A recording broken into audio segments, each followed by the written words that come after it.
Maybe my ex-wife's ghost is tracking me. I traveled to the mountains after learning of my wife's infidelity. I don't know exactly why. Is my ghosted ex-wife possibly tracking me down? I fled to the hills after discovering my wife's infidelity. I'm not entirely sure why I'm writing this now, but maybe sharing my story will help someone else who finds themselves in a similar situation. Back in February 2018, after 3.5 years of marriage, I uncovered my wife's affair. I had a job that required me to travel frequently, though it also allowed me to work from home when I wasn't on the road. My wife held a high-paying position as a director at a technical sales firm. I believed we had a solid marriage, despite the strain caused by my frequent trips and her increasingly long work hours. For context, I met my now ex-wife 5 years ago at a barbecue hosted by a mutual friend. We clicked immediately, and I honestly felt like I had hit the jackpot with such a beautiful and articulate woman. Despite my rough-around-the-edges persona, she genuinely liked me. After a few weeks of dating, we couldn't get enough of each other, and our passion was undeniable. We tied the knot 18 months later and moved into a spacious apartment while saving up for a house. However, after 3 years of marriage, things started to change. I was still crazy about her, but she began picking fights over trivial matters and became increasingly irate whenever I mentioned her late hours and frequent work outings. She always claimed it was part of climbing the corporate ladder and insisted I had no right to question her, given my own travel schedule. I even offered to cut back on my trips, which had already been reduced to 3 or 4 days every 5 weeks.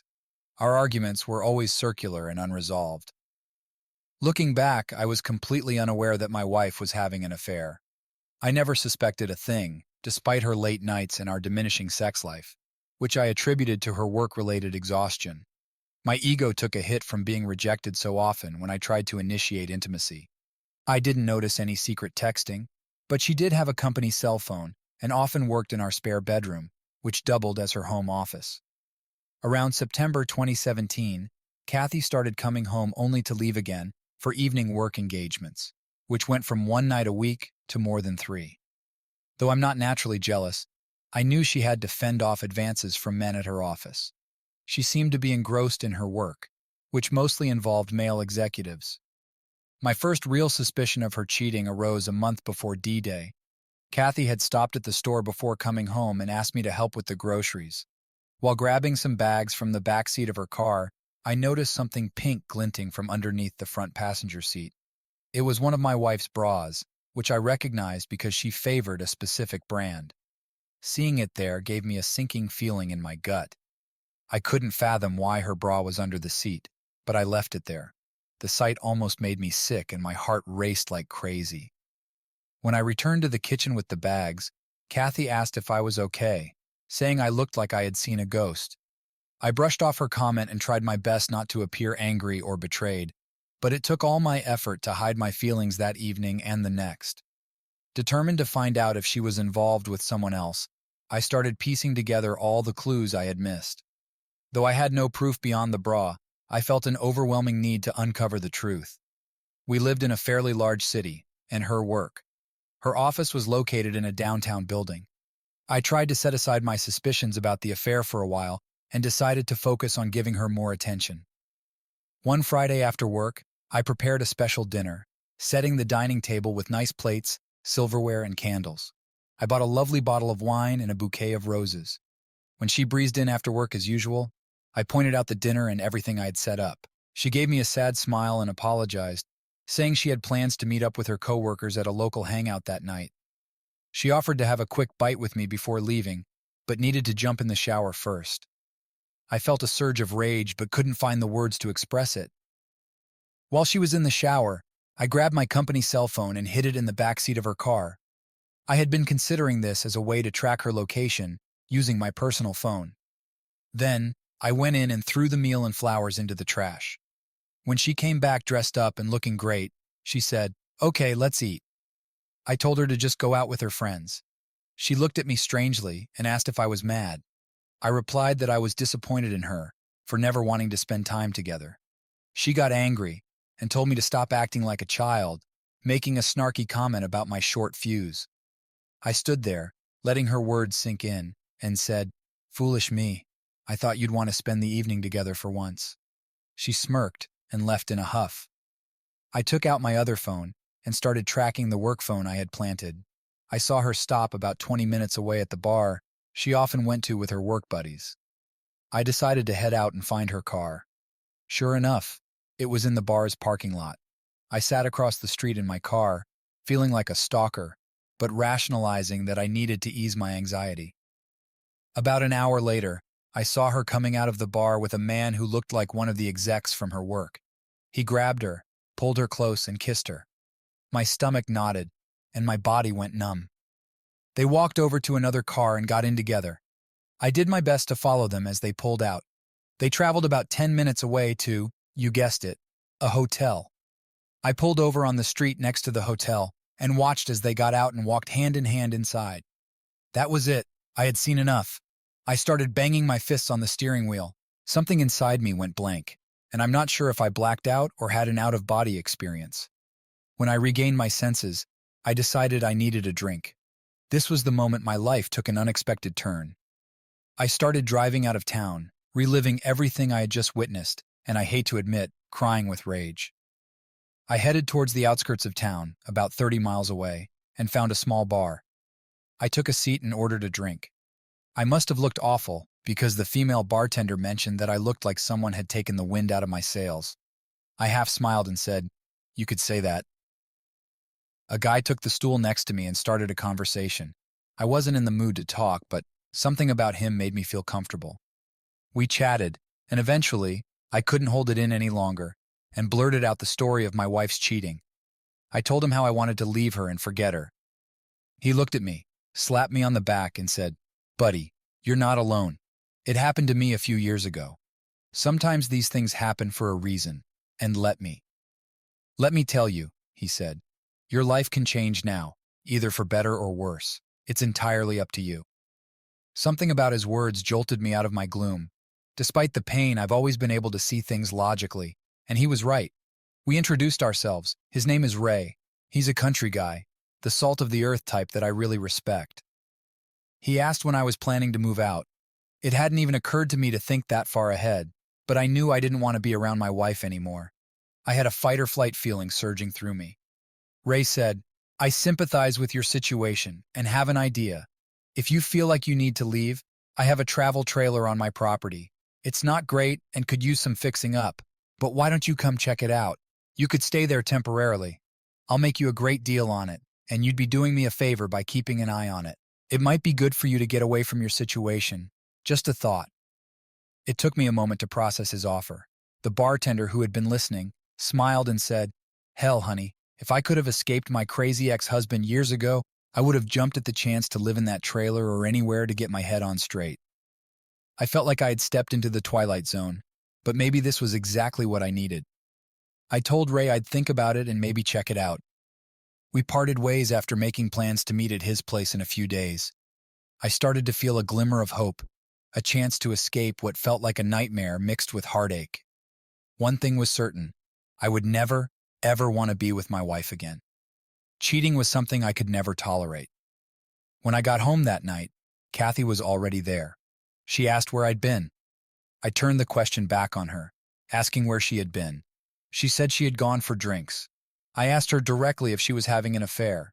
She looked startled but quickly regained her composure, denying it and asking why I would think that.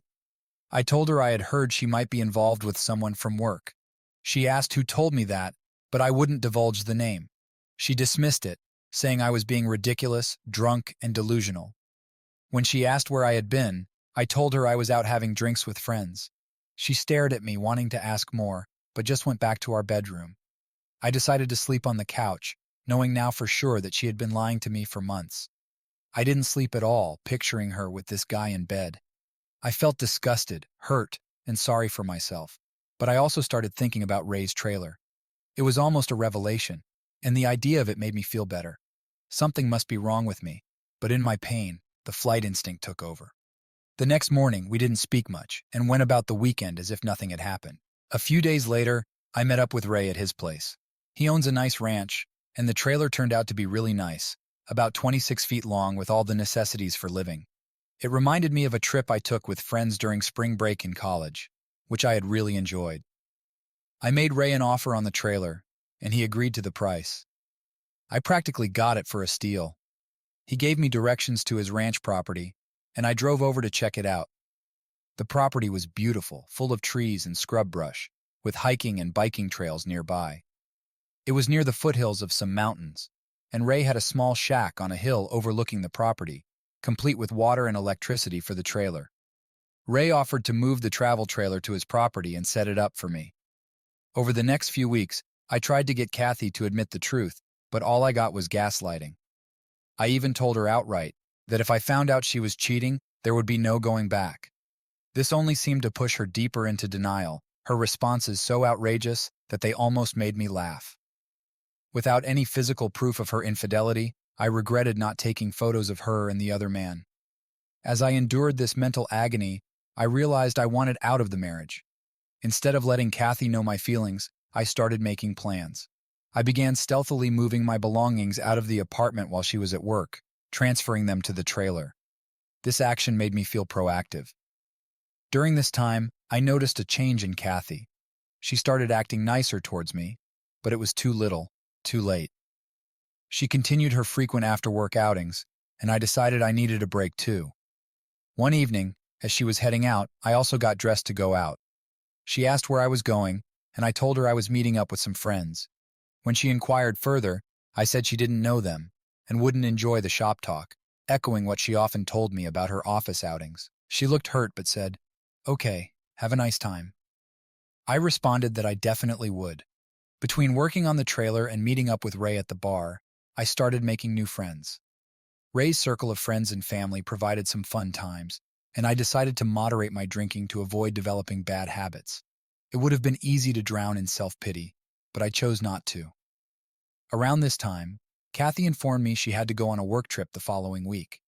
I asked who was going, and she mentioned the executive team and some department heads.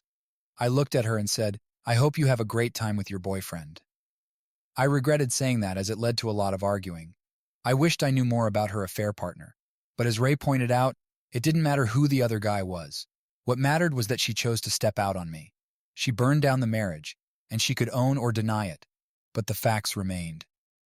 Ray had a knack for this kind of wisdom. He should write it down for others who've been betrayed. Kathy's work trip gave me the perfect opportunity to move the rest of my stuff out.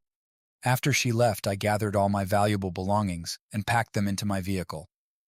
I didn't take any furniture or large items, just clothes, my computer, and equipment. I had written a note to leave for her, but after rereading it, I decided to keep it simple. I grabbed a piece of paper and wrote, "I hope it was worth it." I placed my wedding ring on top of the note on the kitchen table. A huge weight lifted off my shoulders. I felt free, no longer hiding the truth. I knew I'd have baggage to deal with and hurt to overcome, but now I had time to heal. I needed space and wanted to get her out of my life as quietly and quickly as possible. I wasn't proud that I hadn't confronted her more or forced a confession. I never got to yell, scream, or curse her out, but I concluded that she didn't deserve me. She disrespected everything we had built. Our future plans were now history. We were saving for a house and a family, but all that was gone. There was no going back, and I didn't owe her anything. She could deal with the fallout. I didn't have any specific plans. I hadn't contacted a lawyer or anything. I just needed clarity. I really enjoyed my new trailer, and the mountainous air was exactly what I needed. In the following week, I took up running again, and it felt great to be alive. I never responded to any of Kathy's texts while she was away. They didn't require much of a response anyway. They were just, her texts were filled with highlights like, "We just landed," and "We are having a team dinner," along with a few, "Where are you? Let me hear from you." The day she returned home, my phone blew up. She texted incessantly and called me constantly. After the first day, even her mother tried calling me. My dad is the only family I have left, and we aren't close, so she didn't try to get him involved. After a few tearful voicemails, I stopped listening to the rest.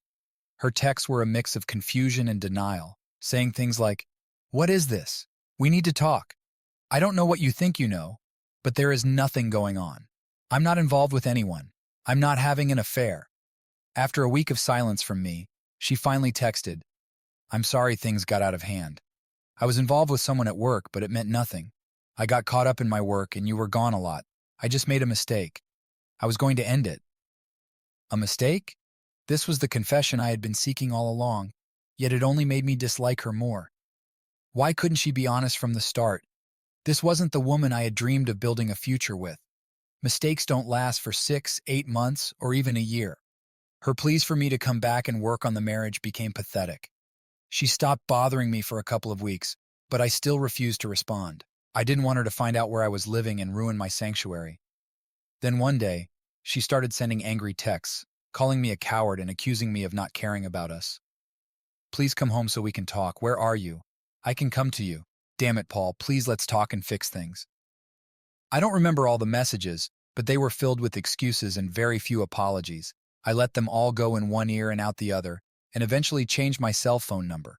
In June 2018, Kathy emailed me, saying she had retained a lawyer and was filing for divorce. I replied with, "Okay, sounds good." This resulted in a flurry of emails demanding I come see her, but she eventually realized this wouldn't get her anywhere. She finally wrote that if I agreed to an uncontested divorce, she wouldn't bother me anymore. I agreed, and several months later I was truly a free man. I never had to see her again after leaving our apartment. There was no closure for either of us, but it seemed more important to her than to me. For a few months I thought about her occasionally. The pain would hit out of nowhere, like when a song we used to listen to came on the radio. But eventually, I stopped thinking about her altogether. Update. I am officially divorced, and things are really good now. In fact, I met a great girl while out running on the trail down the hill from where I live. I helped her change a flat tire, and we really hit it off. She's amazing and cute as hell, though a few years younger than me. She loves my lifestyle and calls me her mountain man. I'm in no hurry to get serious, but I'm not about to give up on women completely.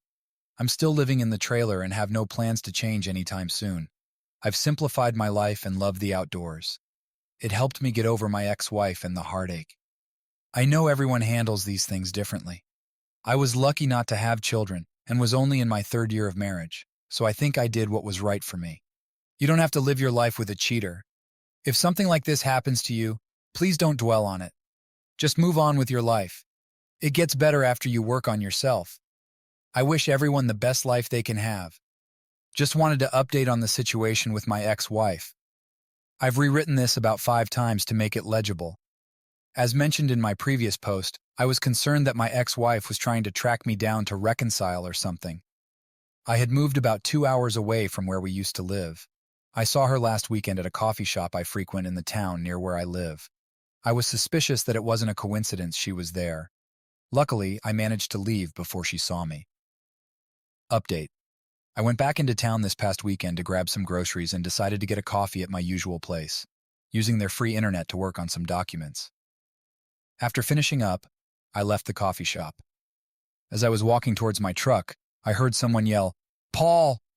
I looked across the street and oh shit, there was Kathy, my ex, waving at me. Armageddon had finally arrived. I stood there in shock as she ran across the street. She approached me with her arms out for a hug, but I instinctively held my palms out, stopping her in her tracks. She looked really hurt. She then said, "Paul, I've been looking for you. I heard you moved out here and wanted to see you. Can we talk?" I felt like a trapped animal, so I relented and said, "Okay, let's find a table or something, and we can talk for a minute." She asked if we could go to my place, and I flatly said no. We walked to a bench outside a little shop at the end of the block. She started by saying how much I had changed, how she loved my new look, my beard, and how fit I looked. She was really laying it on thick, turning up the sex appeal. I had to rein myself in and see where this was going. She began by apologizing for the affair, saying karma had really hit her hard after I left. Her company learned of the affair and made things so unpleasant that she quit. Her affair partner, who had a fiancé at the time, got reprimanded and was moved to another position within the company. He blamed her for the move, and she retaliated by telling his fiancé everything, which resulted in their breakup. She lowered her head and started crying. I just sat there looking around, not knowing what to say. Straightening up, she stared at me for a bit. I asked her what she wanted from me.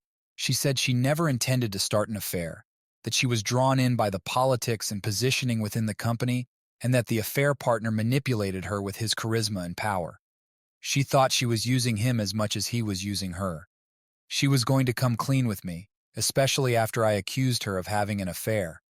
She hated herself during that time and used the after-work drinking to medicate from the guilt.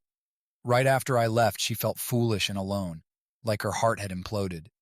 She immediately broke things off with her affair partner and felt that since I wouldn't contact her, she had to find me to see if we could make things right and start over. She knew we were divorced, but hoped for a clean slate. I just stared at her and then let her have it. Paraphrasing our conversation, I said, "How dare you think you can just come here and wipe away all the pain you caused? You expect me to forgive everything you did to ruin our marriage? I told you before, if you cheated on me, we were through. There is no forgiveness, no reboot of this relationship. You killed it the minute you stepped out on me. How stupid do you think I am? I followed you one night and saw you go into a hotel together. Do you know that?" Realizing I had been raising my voice and people were starting to notice, I toned it down. She started to sob and grabbed my arm. I let her cry on my shoulder for a bit before nudging her away. She looked up at me and said, "I deserve all this. I know I do. Can you at least let me take you to dinner or something? I don't want to leave. I want to talk more. I want to make sure everything is out in the open. I need time with you that you didn't give me before. Please, Paul, I know you may not want to hear this, but I love you so much. I didn't know how much I loved you until you left me and broke me. I broke you just as bad. I can't forgive myself and don't want to until the day I die," she said, hyperventilating and sobbing so badly that I pulled her up and hugged her. I felt like it was the only thing I could do to calm her down at that moment. I realized then that I had broken her heart just as she had broken mine. We started walking and found a quiet path to walk on until things settled down. I then asked her how she found me and if she had hired a PI or something. She laughed a little and said no, but she had considered it. She ran into Stacy a couple of weeks ago and asked how things were going. Stacy let it slip that she had seen me. Kathy made her spill every single detail, even though Stacy didn't want to tell her because I had asked her not to, but Kathy wouldn't let her go until she did. All Stacy really knew was that she had seen me in town and that I lived somewhere nearby. So Kathy started coming here on her days off, hoping to find me. She blushed when she said that, and I chuckled, thinking, damn, Stacy can't keep her trap shut. We did go to dinner, finding a nice place with a patio. I made sure we didn't drink anything, not wanting any excuse for her to soften me up or claim she was too drunk to drive back. We had a good talk, and afterward, I walked her to her car. She wanted to stay and pressed me hard on it, insisting she hadn't been with anybody else since I left and swore up and down that I was the only one she wanted. I told her no, that it was still way too soon for me to go down that road. She begged to see me again, but I was non-committal. I gave her my new email address, but refused to give her my phone number, knowing she would blow it up with texts and calls. She cried about that, saying she would be back in town next weekend if I was interested. I didn't respond to that. She said she would email me the details. Before she left, I asked her point blank if she would forgive me if I had been the one cheating. She thought for a moment and then said yes, she would in time, but only if we saw a marriage counselor and worked through the healing process with lots of talking and maybe even a binding agreement. I replied that maybe I could do that in 5 or 10 years. She said if that's what it would take, she would wait. Then she took my hands, looked me in the eye and said, "God damn it, Paul, I will always love you and will do anything to prove it." She left, and I was still shaken by her conviction. I couldn't see myself getting back with her. Maybe we could be friends, but I wasn't sure we could ever work out again. Don't call me a chump because second chances are rare in my book. I went home, had a nice long run, and a few beers, feeling like I was in a good place. Can someone guarantee me she wouldn't ruin that? I don't know. It's too fresh on my mind, but I have the luxury of time to sort all this out and gain some perspective. Okay, so this will probably be my last update. I posted my story on Reddit, but the mod kept removing it. To recap, my ex-wife did find me, and we talked after over a year of ghosting her. Her intention was to reconcile and restart our life together. To those who predicted I would be the typical beta blue pill fool and forgive her, you will be sorely disappointed. She wrote me a long email this past week, professing her love and regret for the affair and wanting to spend the weekend with me.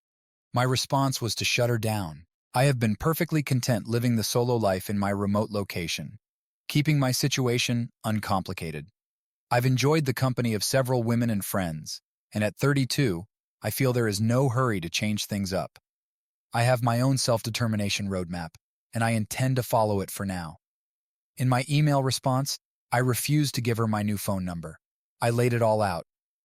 I have no intention of reconciling with her. She made her bed, and I no longer trust her nor know her anymore. I wished her the best and said maybe we could be friends someday. My vagueness frustrated her, and she replied, disappointed, but also informed me she had accepted a job offer several states away. Her real intention was for me to come with her, knowing my job is remote. She thought I would consider a brand new start in a brand new location with her. She wanted to see me in person to convince me, but I had to leave for business for a week, so our time was up. Thank God. I imagine I will get a few more emails for a bit longer, but in time, I believe she will realize her time with me has expired. She may have to find someone else, and who knows, she may cheat on them too. Just thought I would share the update. So guys, live your best life, get rid of that old baggage, and empower yourself to move forward. Good luck to you all.